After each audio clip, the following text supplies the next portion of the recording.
Ashama harka fuunee akkam jirtu daawwattootaa fi hordoftoota Leeqaa App kun chaanaalii Leeqaa Appidha. Chaanaalii kana warri sabiskiraayib hin goone piliis sabiskiraayib godhaan isinin jedha. Sabiskiraayib yeroo gootan hojii sekendii tokkooti jechuudha. Yeroo isin jalaa qisaasessuu hin qabu, akkasumas illee maallaqa isinirraa kutatu yookiin immoo kasaaraa isin seensisuu hin qabu jechuudha.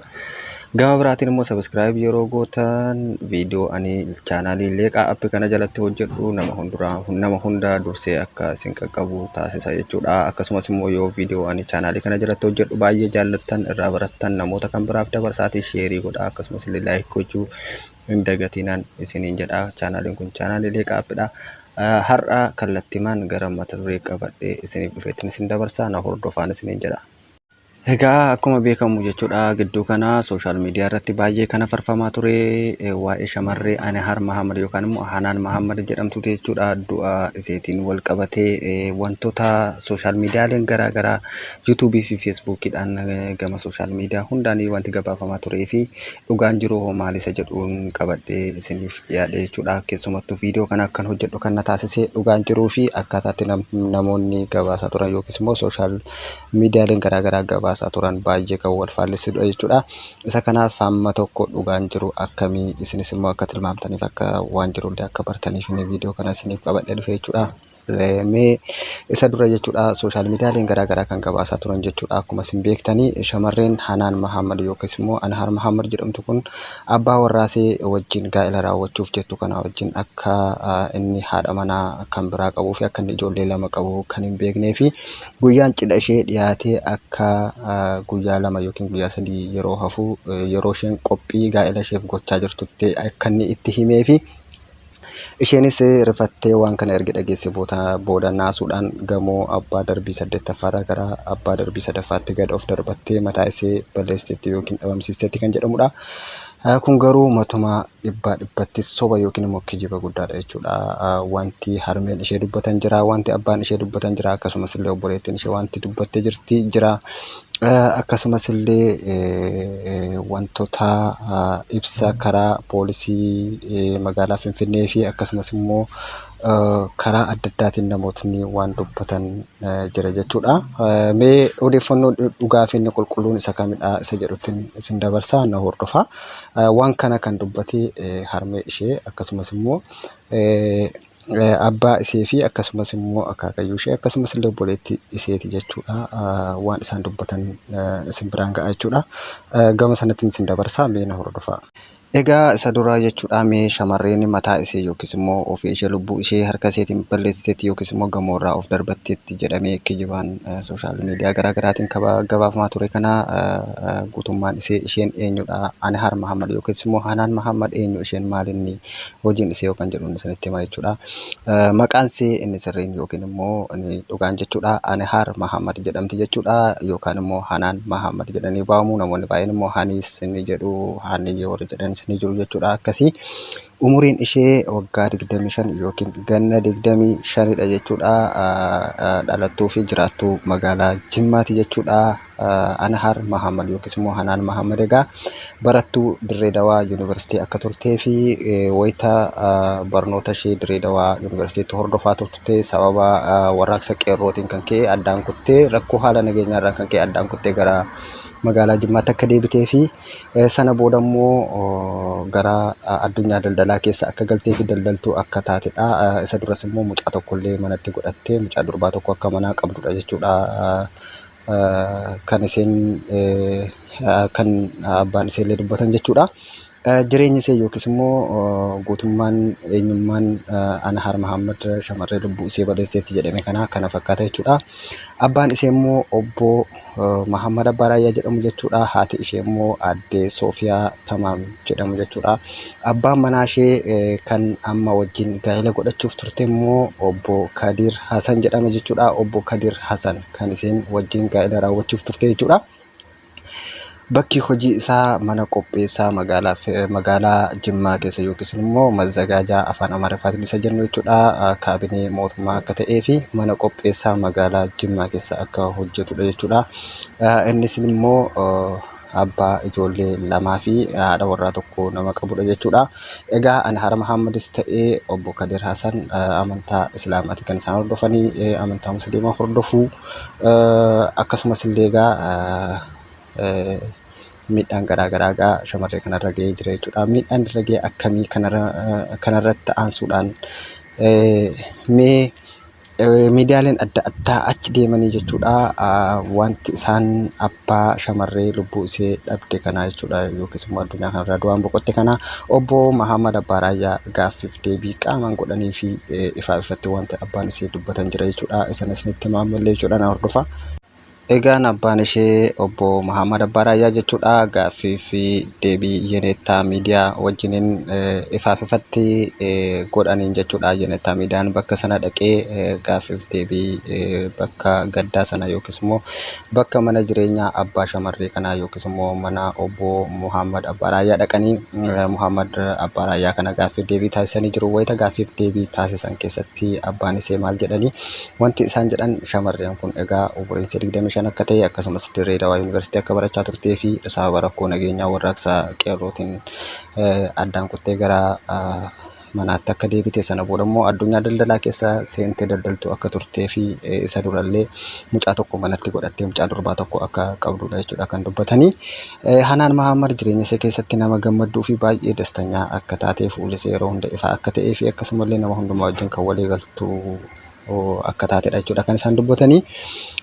Itti aansuudhaan egaa shamarree kana jechuudha obbo Kadir Hassan jechuudha abbaa warraasee amma wajjin gaa'ela raawwachuuf turte kana wajjiniin jechuudha seera qabeessaan akka seera shariyaa islaamaatti yookiin immoo akka seera amantaa islaamaatti nikaa yookaan sirna qubeelaa akka godhanii fi turanii fi cidha ishee irratti illee namni baay'een akka argamee fi isaanillee dhibbaa osoo waan kana keessan seenee tos nikaan godhiifin tura ishee illee gaafatanii akka qulqulleeffatanii fi isallee abbaa manaasee obbo Kadir Hassan kana jechuudha gaafatanii akka qulqulleeffatan jechuudha. Lamaan isaaniiyyuu dhibbatti ifaa ifatti mari'atanii irratti walii galanii akka jiran jechuudha kan isaan dubbatanii. Keessumatti iyyuu egaa deebi'ee gaafadheen ture abbaa warraa ishee kan bulchiinsa magaalaa Jimmaa keessa hojjetu kaabinee mootummaa kan ta'e kana jechuudha. Seenaa daa'ima koo yookiin immoo Hanaan Mahammad kana ni beektaa jennaan nan beekaa jedheera. Fuudhuudhaaf garuu murteessiteetta sirriitti itti yaaddeettaa jennaan eeyyee ani intala keessan fuudhuun anaaf kabajadha jedhee akka deebisedha jechuudha. Intala isaaniillee gaafatanii namicha maqaan isaa Kadir Hassan jedhamu kana jechuudha. Itti heerumuudhaaf ati qophiidha akkam jaallattee jirtaa walii galteettaa jedhanii yeroo intala isaanii gaafatan eeyyee walii galeen jira jettee akka deebisteefidha. Seenaa isaa ni beektaa haadha warraa akka inni qabuu fi akka inni ijoollee lama qabu ni beektaa jedhanii yeroo gaafatan eeyyee nan beekaa jaalladheen jira waan ta'eef rakkoon tokkollee hin jiru jettee iddoo walii galanii booda sana boodadha jechuudha seera shari'aa islaamaatiin nikaa akka godhanii fi turanidha jechuudha kan isaan dubbatan abbaan ishee. Egaan kanaafuu akka seera shari'aa islaamaatti jechuudha nikaa godhuu jechuun haadhuma manaa isaati jechuudha. Ergi nikaan godhamee haadha manaa isaa ta'uu isheeti jechuudha. Wanti garaagara baasuu hin jiru jechuudha jedhanii akka dubbatanidha jechuudha. Afaan isaaniitiin kan isaan haasa'an jechuudha. Jireenya ishee keessatti intalli kun gammadduu akka turtee fi daldala ishee keessatti immoo yeroo lamaaf gara magaalaa Dubaay deemtee jechuudha. Biyya United Arab Emirates gara Dubaay deemtee yeroo lama meeshaa gara biyyaatti akka galchitee fi sana booda immoo haala qaraxaa fi haala daandiirraan kan ka'ee dhiistee biyya keessa hojjechaa akka turtedha jechuudha. Guyyaan cidha isaanii egaa guyyaan cidha isaanii raawwachuudhaaf bultiin 10 gaafa hafu jechuudha. Guyyaa jimaataa ganama abbaan warraasee makiinaa isaatiin mana abbaa isheeti isaan biraa jechuudha obbo Mahammad Abbaa Raayyaa biraa jechuudha wajjin laaqana nyaatanii fuudhaniititi gara magaalaa Finfinnee akka deemedha jechuudha. Fudhatee magaalaa Finfinnee akka deemedha. Sana booda immoo achi hoteela Moossaa hotel jedhamu jechuudha irraa gamoo abbaa darbii 8ffaarra jechuudha. Gamoo 8ffaarra mana siree yookiis immoo kutaa ciisichaa qabatanii akka turanii fi achi keessatti immoo sirna gaa'ela ishee raawwachuudhaaf qophii taasisaa akka turte sana booda qophii ishee xumurtee immoo gara biyyaatti deebi'uuf akka turanidha jechuudha kan isaan quba qabanii kan isaan beekanii. Egaan sana booda jechuudha gamoo abbaa darbii saddeettaffaarraatii gara gamoo abbaa darbii sadaffaarratti mataasee ofiishee darbitee akka lubbuusee balleessiteedha jechuudha kan himamaa ture.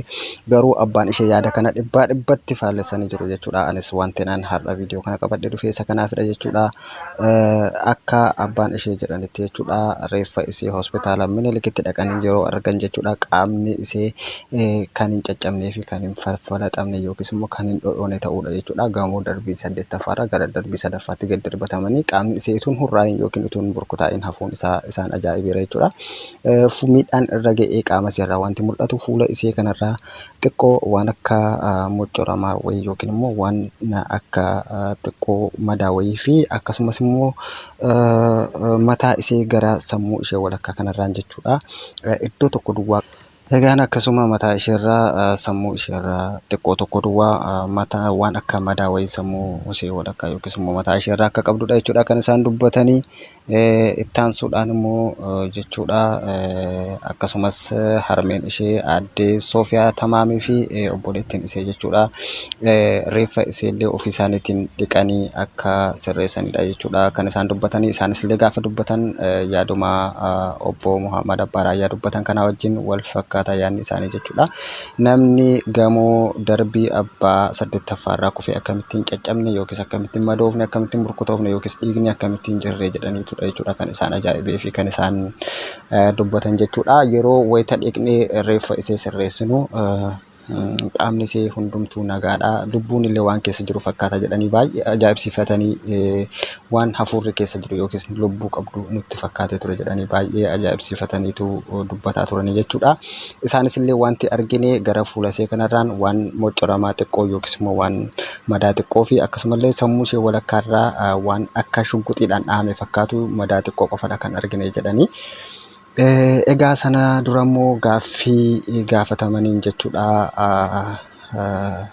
yeroo fayyaa turtee shamarreen kun yeroo lubbuudhaan turtee jechuudha waan dubbatteettu qabdi yookiis immoo waan isin shakkisiisu jira jedhanii gaaffii gaafatamaniif jechuudha. Aadde Soofiyaa Tamaam jechuudha haati daa'ima kan haati mucayyoo shamarree Nahar Mahammad kanaa jechuudha.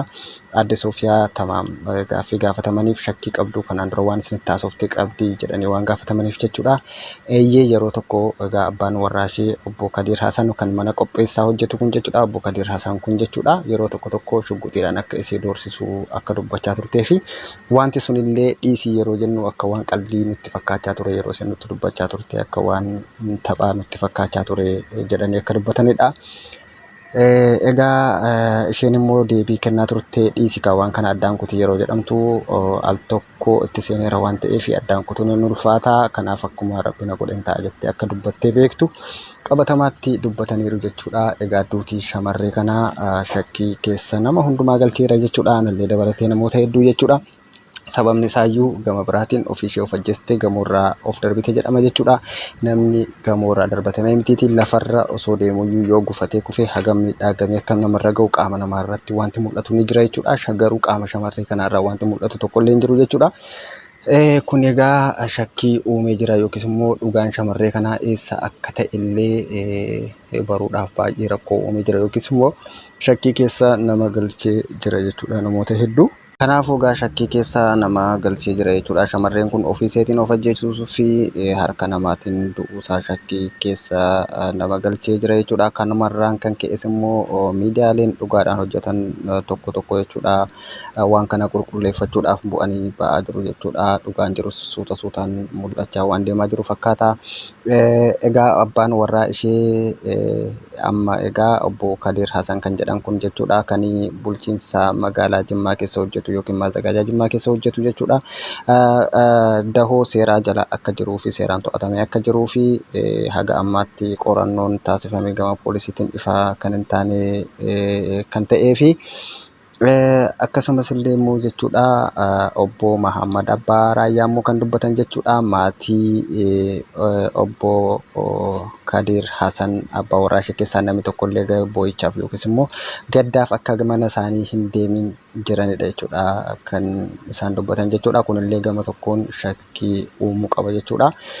Kan biraan immoo shamarreen kun qaama isee irratti madaan adda addaa yookiis immoo miidhaan adda addaa mul'achuu dhiisuun shakkii adda addaa keessa nama galcheera jechuudha. Gama biraatiin immoo kanaan dura shugguxiidhaan akka abbaan warraa ishee kun isee doorsisaa ture dubbachuun ishee harmee isheetti dubbachuun ishee shakkii keessa nama galcheera jechuudha.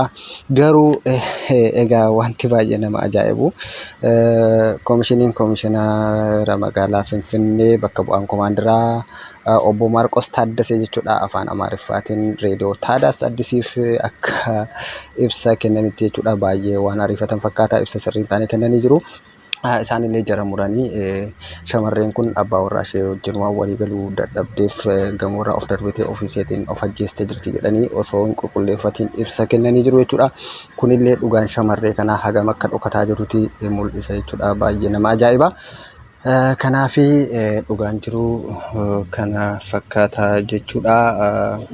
Asirratti egaa yeroo ammaa kana maatiin see fi firoonni see dhaamsi isaan dhaammatan uummatni Itoophiyaa hunduun waliin ta'ee dhugaa shamarree kanaa akka barbaaduu fi haqni shamarree kanaa akka bahu akkaataa amantii isaaniitiin namni hundumtuu jechuudha akka du'aayii godhaniif yookiis immoo akka tsalootii godhaniif yookiis immoo akka kadhannaa godhanidha jechuudha. Dhugaan shamarree kanaa akka dhokatee nafneef jechuudha kan isaan dubbatanii. Isaan egaa kan dubbatan shamarreen kun of ajjeesuu mitiitii mataaseellee yeroo tokkoof of wanta hojjechuudhaaf akka hin dandeenyedha jechuudha. Kan isaan qabanii shakkii of ajjeesti yookiis ofiishee of darbitee of ajjeesti lubbuusee ofiisheetiin dhabamsiisti jennee shakkii tokkoyyuu hin qabnu jedhanii jala muranii dubbataniiru jechuudha. Shamarreen kun baay'ee mucaa gammadduu fi jireenya ishee keessatti baay'ee dastanyaa akka taatedha jechuudha dhibbaa dhibbatti kan dubbatanii. Egaa dhugaan jiru kana fakkaataa gama kanaa wanti isin hubachuu qabdan dhibbaa dhibbatti jechuudha. Wanti yuutuubii fi feesbuukiidhaan yeroo jalqabaaf hafarfamaa ture soba ta'uu isaati jechuudha. Dhibbaa dhibbatti shamarreen kun ni beekti jechuudha. Akka inni ijoollee lama qabuu fi akka inni haadha warraa tokko qabu jechuudha. Kanadha wanti jiru jechuudha. Egaa mee gara fuulduraatti immoo maaltu akka ta'uu fi maaltu akka uumamu seeraan hordofne jechuudha.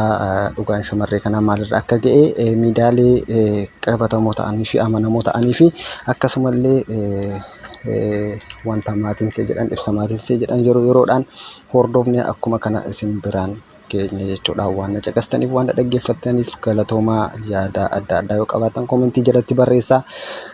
Chaanaalii kana sabiskiraayib godhaa isiniin jedhaa waan hordoftaniif guddaa galatoomaa.